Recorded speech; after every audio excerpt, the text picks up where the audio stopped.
In the National Football League for 2025 season, it seems like the more things change, the more they stay the same. As we are in this divisional round of the playoffs this weekend, and just for all intents and purposes, we have not seen the winner at the time of this recording between the Los Angeles Rams and the Chicago Bears. But the other three games are finals.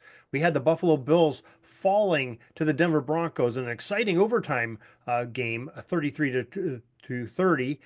We also saw Seattle blow out their game against the San Francisco 49ers to advance. And we saw the New England Patriots blast the Houston Texans to hold fort at home to advance and move on to Denver to play the Broncos there. So it's very interesting when we say, the more things change, the more they stay the same. Now we have seen, the number one versus number two teams a total of 13 times in both leagues. So it's the top two seeds of the AFC and the top two teams of the NFC advancing to play in the championship game. It could very well happen again this year, but it's already happened 13 times since 1975. So sit there and think about that. About 50 years, a little over 13 out of 50 times that has happened. And the home teams seem to be winning these games, which so far, and if the Chicago Bears hold on and win, that will also save face and make be a number one versus number two in the NFC, and all the home teams would have won in a divisional round, which would be an interesting facet too. And we talked a couple weeks ago about the college football playoffs in its first 2 years, how the teams with the byes have only won one time out of 8 games. Well, that does not hold true in the National Football League so far because all those teams with the byes, Seattle and Denver, both won their games very handily in their games to advance on into the playoffs. Well, Denver maybe not handily, but won in overtime, but held the home field advantage to be their advantage and having that week off to make them advance. Now, so very interesting things there. Now, the also a record, we all say, the more things change, the more they stay the same. Well, how about the New England Patriots being in the AFC Championship game? With this win on Sunday, on January 18th, 2026, it'll be the 16th time that the New England Patriots have made it into the Lamar Hunt Trophy hunt, the AFC Championship game trophy. That makes them tied with the Pittsburgh Steelers, who also have 16 for the most in NFL history or in AFC history. The Broncos, with their win, puts them at the 11th time appearing in the big game for the AFC, which ties them for third with the Las Vegas Raiders. So these two teams have been in there quite a bit against other opponents. Now, as far as the Patriots and the Broncos facing each other in this AFC game, this will be the third time in history that these two teams have met in that AFC Championship game. So again, something that has happened before. And the also the Los Angeles Rams having the number one offense in the NFL for a season. Well, that's happened a time or two before also. If you go back into the 1950s season, where they had quarterbacks of Bob Waterfield and Norm Van Brocklin throwing to the likes of Crazy Leg Hurts and Tom Fears, they were the number one offense all time.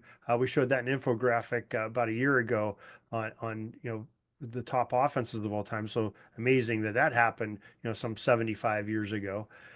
They also were the number one offense in the Kurt Warner era when they had the greatest show on turf. With Dick Vermeil at coach, they had a very potent offense to it. Well, they do it now again with names like, instead of Marshall Faulk and Kurt Warner and, some of those great players they had back then. Now it's Matthew Stafford throwing to Puka Nacua and, Kyron Williams running the ball. So these are some very paralleled universes here that we're going into.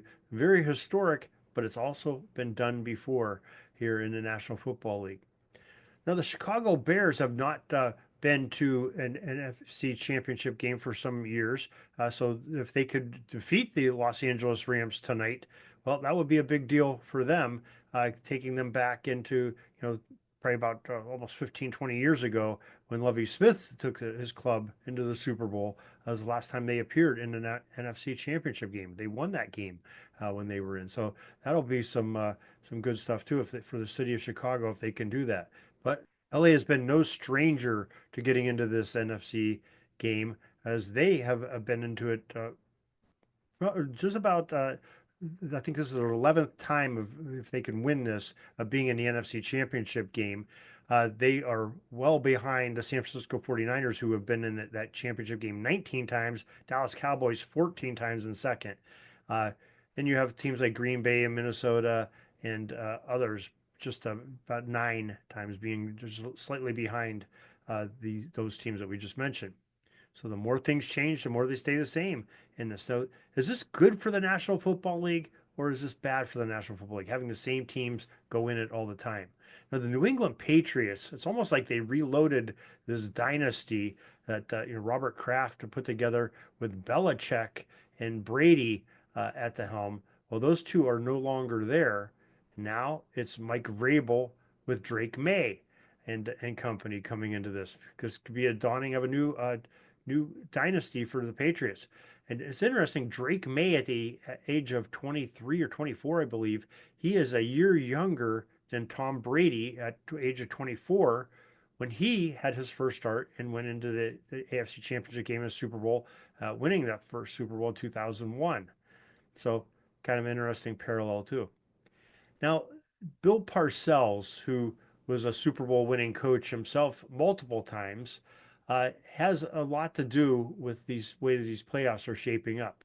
If you think about it, some people that came from his tree are still in this. Okay, no, Bill Belichick is not into this, but Bill Belichick coached and taught Mike Vrabel, and who is now the coach of the Patriots, playing in this. On the Broncos side, Sean Payton was the offensive coordinator, came from that Parcells tree when Parcells was in Dallas. So we have that part of the tree going on. So these two coaches, both in the AFC Championship game, came from the Bill Parcells tree, Bill Belichick / tree, and very interesting coaching styles of being disciplinarians, being fiery, getting their teams fired up, and being great tacticians of the game, having their teams ready to play. So that's another interesting fact.